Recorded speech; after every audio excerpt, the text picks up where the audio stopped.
At some California prisons, hormone shots are being given to male inmates to make them look more like women. But these shots are not cheap, and guess who's paying for them? You are. Tonight, we're on the money. I picked up a knife. Yolanda Gonzalez is a convicted murderer. She stabbed her husband to death. The heart. 4 or 5 times.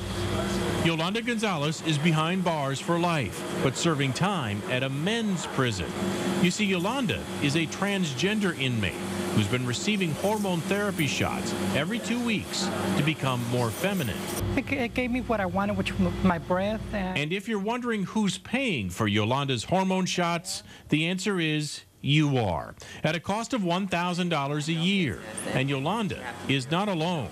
Lisa Strawn, a convicted burglar with 3 strikes, is getting a hormone shot every week at the California Medical Facility in Vacaville, home to 2,800 male inmates.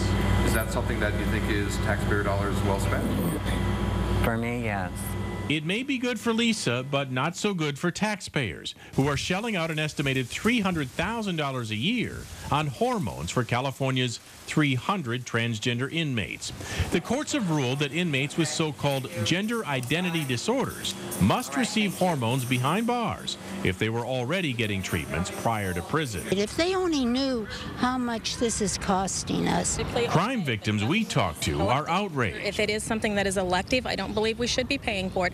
They chose to commit that crime. That is why they are there. But the transgender inmates we talk to insist that hormone treatments are part of their medical care. And we just want to live our lives too like everybody else. Yet some transgender prisoners want to take it even further.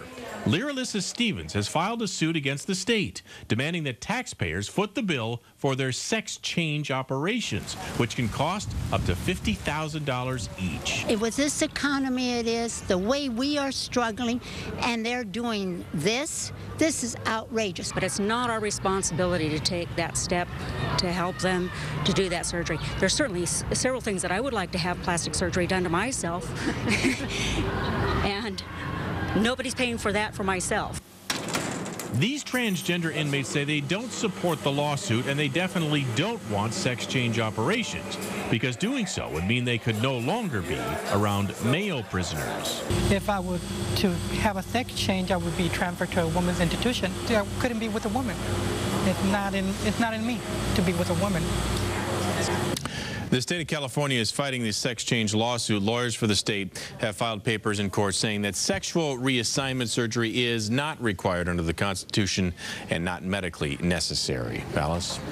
Sam, when times are tough, marriages suffer, but the number of divorces actually dropped during the recession. Elizabeth Cook tells us why and explains what happens when the economy recovers. Jayla Eskelson never thought it would happen to her. Well, my husband came to me 6 weeks ago and told me he was unhappy and had been unhappy for a long time. After 10 years and 2 kids, he wanted out of the marriage. I think for our family personally, it's one of the worst times to get divorced for financial reasons because we have 2 little children and I'm not working. But that's how it is. It's one of the things they talk about at this Mill Valley support group. Divorce is a luxury they can't afford. I was going to have to sell the house and give half of it to him, and the kids and I would have starved. This report by the University of Virginia's National Marriage Project says that 38% of married people who had considered getting a divorce before the recession decided to wait, either because their home was underwater or they simply could not afford to support 2 households. So they are emotionally divorced, just not legally divorced. The marriage therapist Susan Pease-Gedwa says since January, she's seen a sudden rise in clients ready to separate, and she expects a huge spike in the coming months as the economy improves. They often wait until the housing prices come back or their retirement accounts feel like they have something in them again, where they feel a little bit strengthened, and then can make the move. Divorce attorney Alan Silverman says more clients are suddenly coming through the door. Either they're getting tired of fighting with each other. They're getting tired of the daily contempt between them. With the recession weakening a little bit and people with a little bit more money, I think things are, they're now ready to move on. He's not been living at home for a month now. Shayla says her husband's job is improving and he's ready to move on. And finally, so is she. I have my bad days, but for the most part, I feel like I'm going to be okay. Now, by 2008, the divorce rate dipped to its lowest level in 30 years across 44 states.